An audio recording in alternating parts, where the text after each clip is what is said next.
Assalamualaikum warahmatullahi wabarakatuh. Alhamdulillah bi ni'matihi tatimmus shalihat. Asyhadu an la ilaha illallah wa asyhadu anna Muhammadan abduhu wa rasuluh.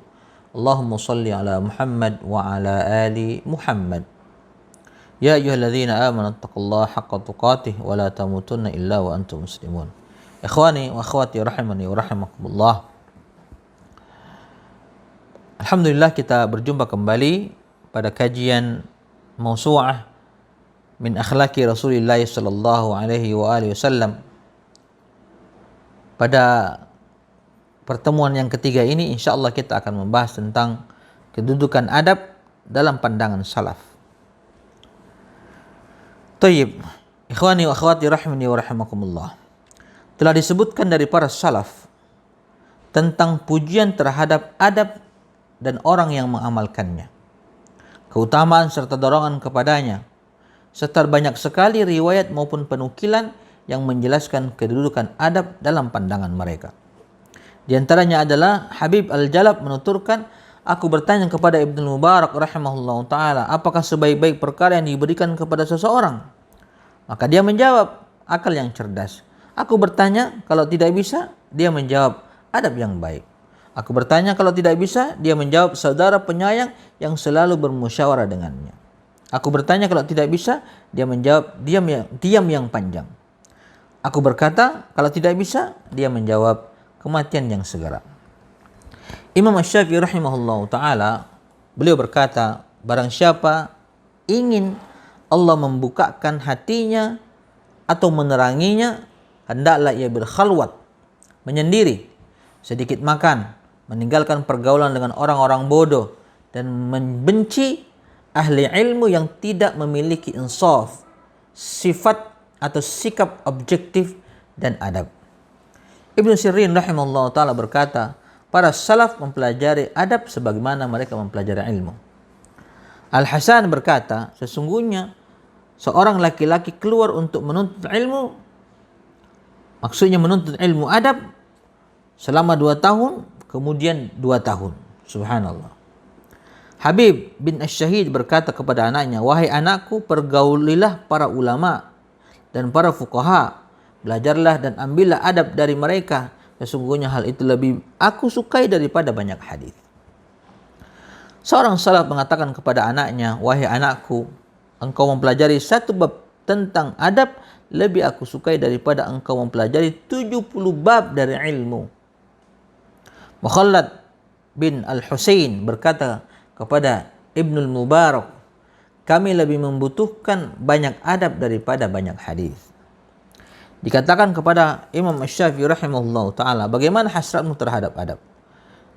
Maka beliau menjawab, aku mendengar 1 huruf dari adab yang belum pernah aku dengar, maka seluruh anggota badanku ini ingin memiliki pendengaran hingga dapat merasakan kenikmatan mendengarnya.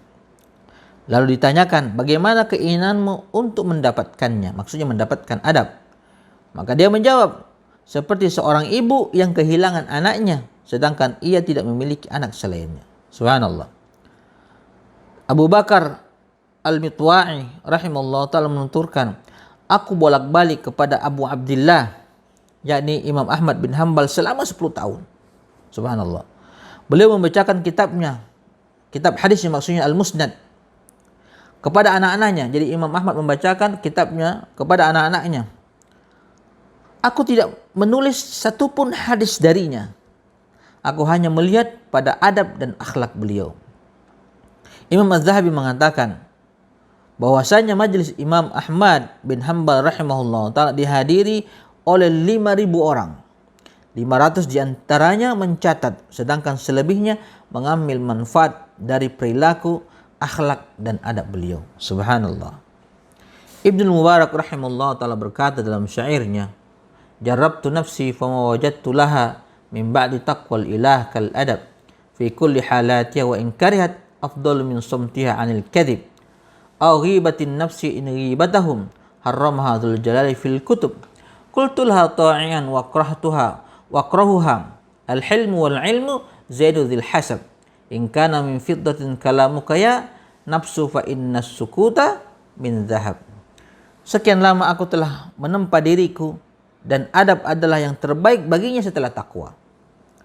Adab itu penting dalam segala kondisi. Bahkan ia lebih baik daripada menahan rasa dari dusta. Juga lebih baik daripada menahan lidah dari ghibah. Dan ghibah memang diharamkan Allah di seluruh kitabnya. Aku katakan kepada diri ini, taatlah, dan kupaksa ia untuk itu. Ketahuilah, kesantunan dan ilmu adalah perhiasan yang terhormat.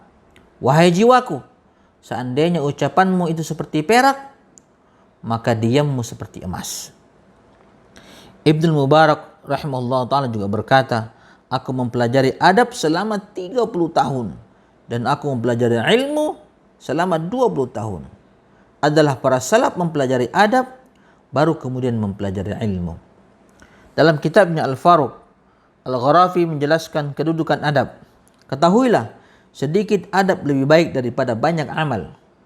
Maka itulah seorang yang soleh yang bernama Ruwaim mengatakan kepada anaknya, wahai anakku, jadikanlah amalanmu ibarat garam dan adabmu ibarat tepung.